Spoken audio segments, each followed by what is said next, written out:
जिथे ईसा मूसा ते आदम भी डोले और यूसुफ ते यूनस लुकण सारे ओले। हर एक नबी उथे इहो पिया बोले बिना मुस्तफा छुटकारा नहीं होना। मुहम्मद नू छड्डिया मनना पैगा। हाँ उत्थे भी ते इत्थे भी इंशाअल्लाह। साडा तो नहीं हुंदा, इत्थे भी ते उत्थे भी। मुहम्मद नू छड्डिया मुहम्मद नू छड्डिया गुजारा नहीं होना। अल्लाह अकबर।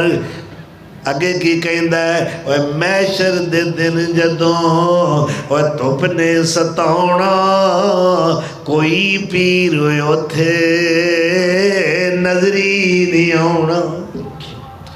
और मैशर दे दिन जदों धुप ने सताउणा कोई पीर उथे नजरी नहीं आउणा। दरबान जन्नत ने कुंडा नहीं लाउणा और जद तक मुहम्मदी इशारा नहीं होना।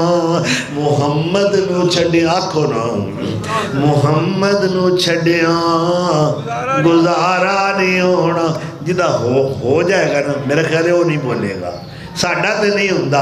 मुहम्मद नू छड्डिया गुजारा नहीं होना। सुभान अल्लाह। अज शाना मेरे मुस्तफा दिया ने। आप सल्लल्लाहु अलैहि वसल्लम ने फरमाया सब तो पहला आना वालों में यकरा बाबल जन्ना। सब तो पहला जन्नत दा दरवाज़ा मैं खड़कावांगा।